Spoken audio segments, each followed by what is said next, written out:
Cake बनवायचं म्हटलं की खूप सारी पूर्वतयारी येते. त्यामध्ये ओव्हन प्रीहीट करून ठेवा किंवा मग ज्या भांड्यामध्ये आपण केक बनवणार आहे ते भांडं मोठं प्रीहीट करून घ्या. त्यामध्ये पाणी ठेवा किंवा मग मीठ घालून घ्या. ही सगळी अजिबात तयारी न करता आज आपण साधा सिंपल 4च साहित्यात तयार होणारा रव्याचा केक बनवून घेणार आहे. सगळ्यात अगोदर अर्धा कप आपल्याला साखर घ्यायची आहे. मी पिठी साखर घेतलेली आहे. तुम्ही जर मोठी साखर घेणार असाल तर त्याचं काय करायचं ते मी पुढे सांगते. अर्धा कप पिठी साखर आणि त्यासाठी 1 कप रवा घ्यायचा आहे. आज आपण रव्याचा केक बनवतोय. हा चिरोटी रवा आहे. तुम्हाला हवं असेल तर मोठा रवा घेऊ शकता, पण तो मिक्सरला फिरवून बारीक करून घ्यावा लागेल.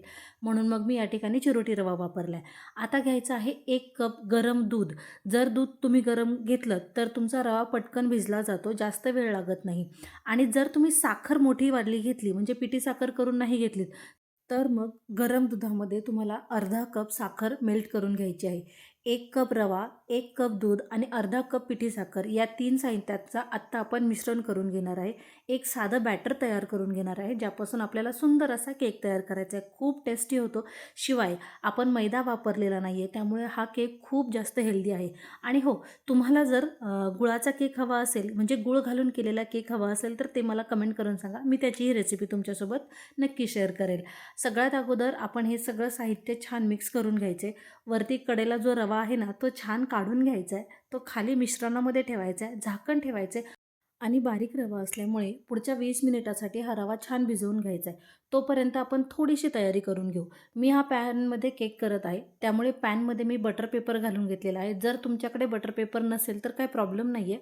खाली पॅनला तेल लावायचं आहे, त्यावर थोडासा मैदा भुरभुरून घ्यायचा आहे आणि हा पॅन आपला रेडी आहे केक बनवण्यासाठी. आता तुम्ही बघू शकता हे बॅटर छान घट्ट झालेलं आहे. यापेक्षा पातळ आपल्याला बॅटर नको आहे. जर तुमचं यापेक्षा थोडंसं घट्ट बॅटर झालं म्हणजे जर तुम्ही जाड रवा वापरणार असाल तर मग बॅटर घट्ट होईल. मग यामध्ये 1 ते 2 चमचे दूध घालून घ्यायचं आहे. त्यापेक्षा जास्त दूध अजिबात घालायचं नाही आहे.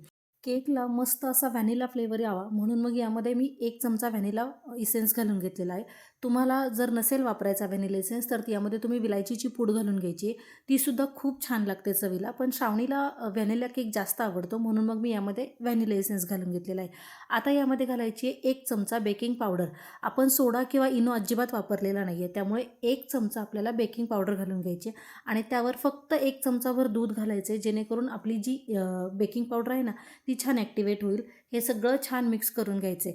आणि हो, माझं सांगायचं राहून गेलं, हे सगळं सुरू करण्या अगोदर म्हणजे बेकिंग पावडर आणि दूध यामध्ये घालण्याच्या अगोदर तवा प्रीहीट व्हायला ठेवून द्यायचा आहे. आज आपण हा केक पॅनमध्ये बनवणार आहे. पॅन डायरेक्टली गॅसवर न ठेवता तो जर तव्यावर ठेवला तर केक खूप छान तयार होतो. ते तुम्ही पुढे बघणारच आहात. म्हणून मग तवा बेकिंग पावडर मिक्स करण्याच्या अगोदर प्रीहीट होण्यासाठी ठेवून द्यायचा आहे.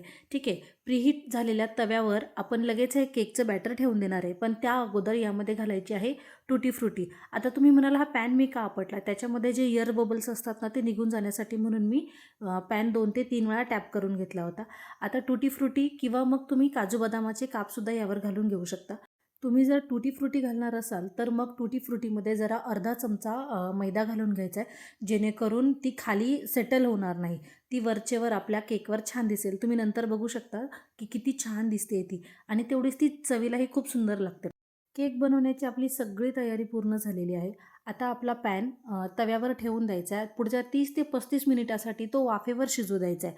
झाकण ठेवायचे आणि झाकणाला जर काही लिकेज वगैरे असेल, होल असेल तर त्याला मी बटर पेपरने जसा कंप्लीट करून घेतला आहे, म्हणजे त्याची एअर बाहेर जाऊ दिलेली नाही आहे. सेम लाईक दॅट तुम्हीही तसंच करायचं आहे. अजिबात त्याच्यातली हवा बाहेर निघू द्यायची नाही आहे, आपला केक छान शिजण्यासाठी.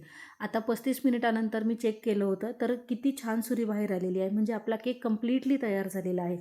हा केक तुम्ही जास्त वेळ पॅनमध्ये ठेवायचा नाही आहे, कारण केक जास्त करपू शकतो, खालून कडक होईल. म्हणून मग तो पॅनमधून लगेच गरम गरमच बाहेर काढून घ्यायचा आहे. तुम्ही बघू शकता आपला केक परफेक्टली तयार झालेला आहे. शिवाय तो चवीलाही तेवढाच सुंदर झालेला आहे. जेवढा तो दिसायला सुंदर दिसतोय ना, त्याहीपेक्षा जास्त तो चवीला छान आहे. ठीक आहे. अशाच रेसिपीजसाठी श्रावणीज किचनला सबस्क्राईब करा.